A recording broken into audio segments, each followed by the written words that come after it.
กินได้เลย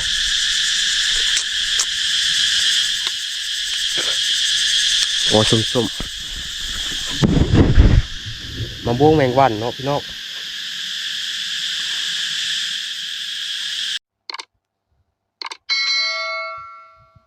บ่าวใหม่ยูทูบเบอร์และนักตัดต่อเบอร์ต้นๆของหนองเรื่องซิตี้สนใจติดต่อโฆษณาโทรมาได้ที่บ่าวใหม่โทรละสับบายดีทุกคนมากินข้าวป้าน้ำเบาใหม่เนาะกินข้าวเศร้ามันกันว่ากดไล่กดติดตามกดไลค์1 ไลค์เห็นเด้อเนาะเมื่อนี้ทำมาหุ่นหลักโคอยู่ป้ามันหุ่นหลักเศษไม้แถวเลื่อยไม้จากมือก่อนๆนั่นมากินข้าวมากินข้าวอยู่ป้าเนาะมื่อนี้กัน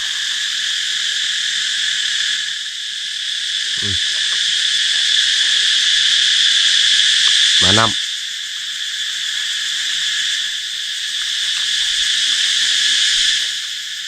านำกับแก้วเนาะ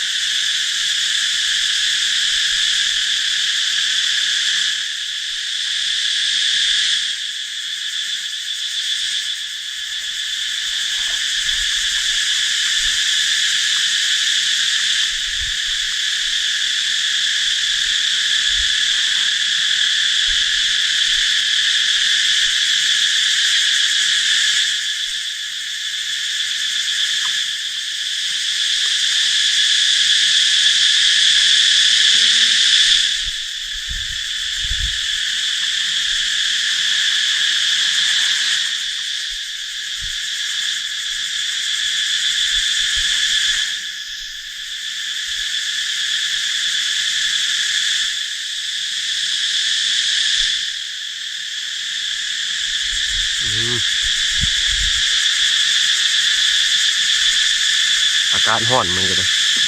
ร้อนแต่เศร้าเลย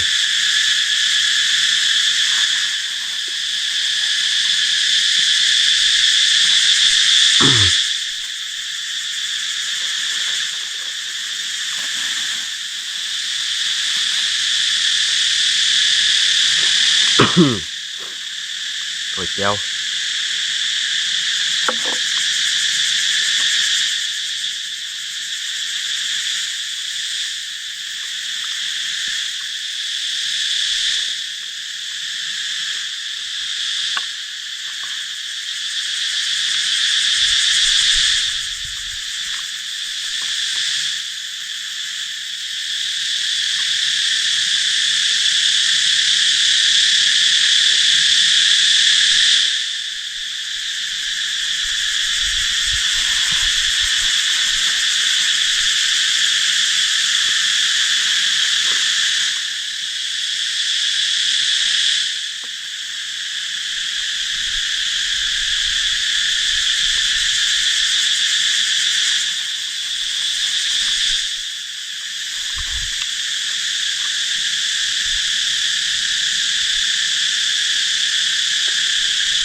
เผ็ด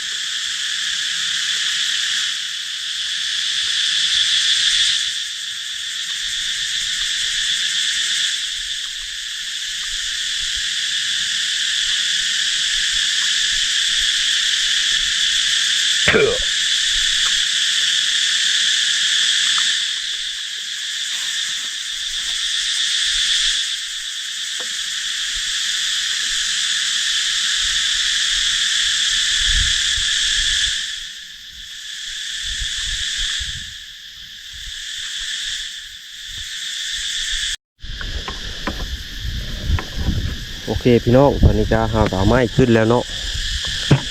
นี่ก็สิเต็มรถนี่ก็จะไปเฮ็ดที่นั่งเนาะ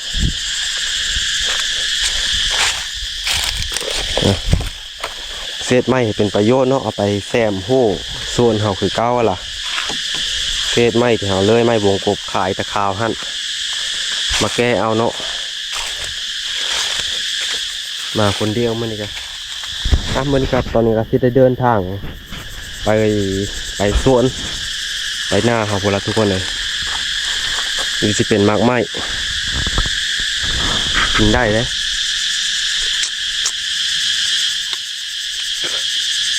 โอ้ส้มๆมะม่วงแมงวันเนาะพี่น้อง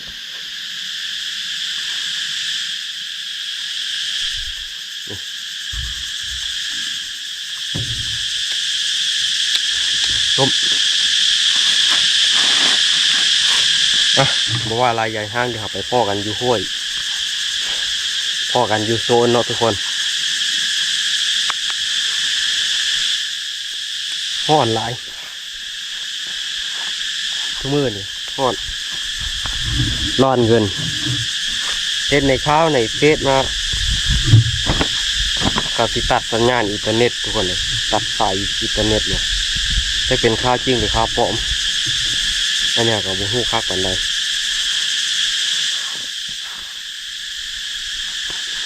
เดี๋ยวไปพ่อกันอยู่โซนเลยเนาะโอเคพี่น้องตอนนี้เราก็ได้เอาละโคมาลงที่หน้าแล้วก็ทำการพักผ่อนเนาะ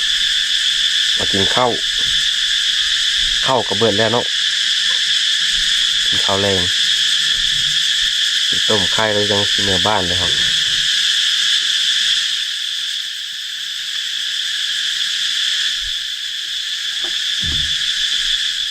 มันกินเบิดเนาะเขากินตอนเที่ยงพอดีข้าวเบิดเลย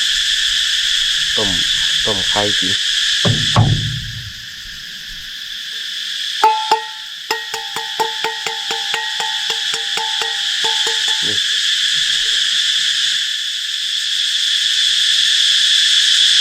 ใส่กระต้มเนาะ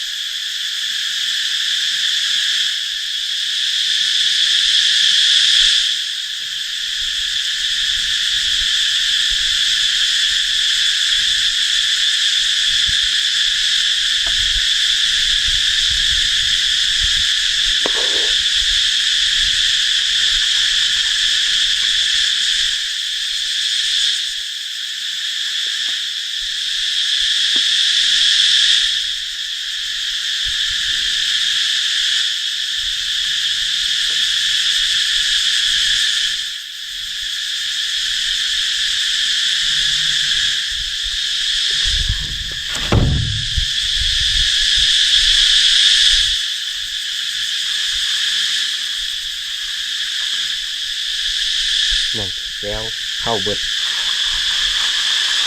ที่ลองกินกับแก้วเบิ้ง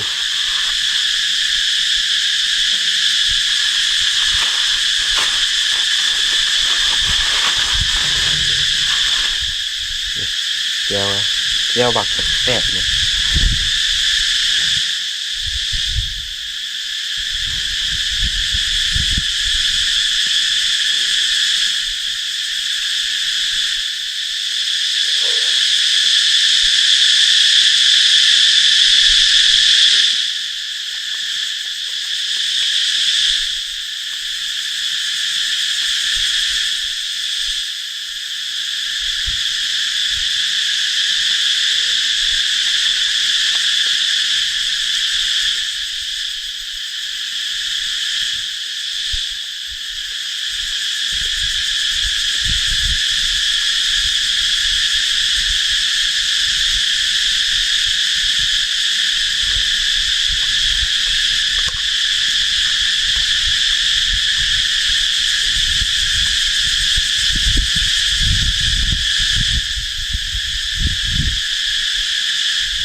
หลังจากที่เรา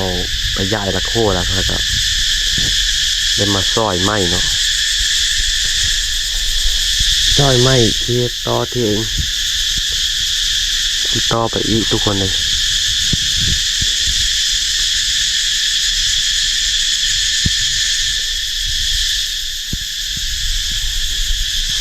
แก้วเวลา4 โมง